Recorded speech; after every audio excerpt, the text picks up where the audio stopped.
Basebo ne bannyabo ennaku zino abantu balina ssente naye bakaaba. Alina Yesu yaliko.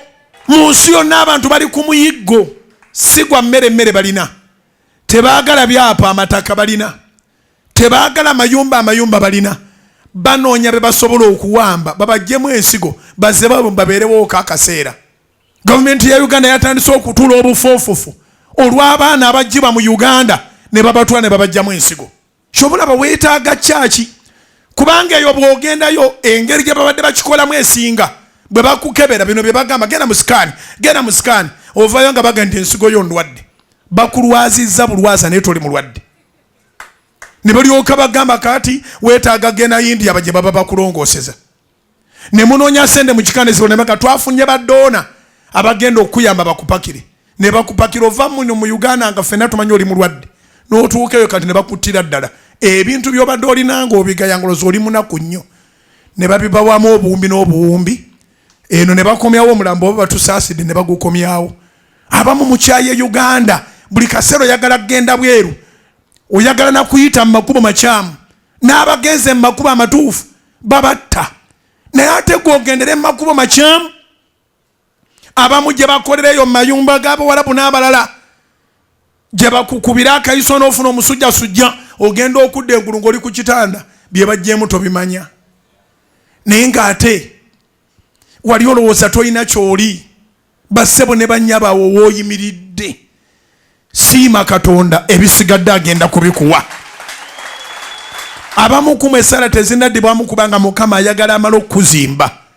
Olwaleero abadde ayagala okiwulire. Olekerawo okukyawa ensi yo n'okwekyawa buli kaseera onoonya n'ekiba ekikutwala ebweru. Ne tonnaba kumanya nti ebweru emirambo bagisuula kasasiro. Tibamanyi nti ozaalibwa Luweero. Bwaba bajjamu ensigo n'enseke na biki n'ekibumba n'omutima nga babuuza ni katono nakatudde waawa. Tugenda kutandika okuleeta abaana ku suluti abanaaguma emitima. Abakaawo nabo bababuulire bwe kiri ebweru. Bababuulire bwe kiri ebweru. Nyina abaana beesabidde nga bagumu. Yava kunonga eseemutamye. Abamututte ne bamutuuse eyo ng'alina okwebakibwako embwa, alina okwebakibwako abantu, alina okwebakibwako buli kintu ekiri ku nsi. Ng'ate passport ye bagikwata. N'aweereza message ne tusaba. Naye nga weebuuza n'okwebuuza mbuuke bubuusi ngende mugweko nti eyo ndabike nti muleetera ku byowaatiro nga tonaba omugjayo okujjako okutunulira Katonda. Abamu baafa, abalala baakomawo, abalala mwe bali mu Uganda beesirikidde, abalala bali mu church, abalala batya okwogera kubanga abaabatwala balamu bali wano bakyasomba abalala. Nkiddemu abaabatwala mu bintu ebyokubatwala okubawa embwa zibeebakeko balamu. Neewuunya temwagala kubeera bamaidi b'e Uganda n'oyagala okubeera maidi w'e Buwarabu n'otuukayo nga n'omulimu gwe bakutwalira teguliiyo. Kane bagga nti oguliwo gwe guno tosiriwala. Kola guno n'ogugaanamu ennaku 3 ogenda banga ogenda kufa. Mwongere okusaba mubeereko Katonda. Gwagoba ebyokugenda ebweru obeere ng'oli mu mikono mituufu. Nkyawagira abantu ogenda ebweru bakole. Naye ogendedde mu mikono ki? Era Mukama omwekakasa ali naawe. Beera mu Katonda. Abali mu Katonda bakaawa. Beera mu Katonda. Abali mu Katonda bakaawa. Bakaawa abali mu Katonda.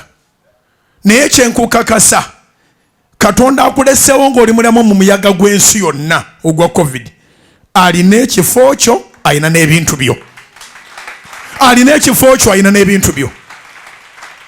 God has your position and your possession. Olw'okutandwa wiiki eno night prayer. Abalina ennyonta ey'okusaba mwenna tubaaniriza. Abakooyera abazitobereddwa tubaaniriza. Abagamba mbadde neetaagamu ekiro wadde nsaba emisana nga bwenkola ne mbadde neetaagamu ekiro mbadde misinga okusaba ekiro bwe kiba nga kiro kyakusaba nga si kiro kyakubuzaabuza nakubuguyaza nakubbako sente zo kisange mu house of prayer ku Canaan Land wokka olw'okutaano luno ng'ennaku z'omwezi 4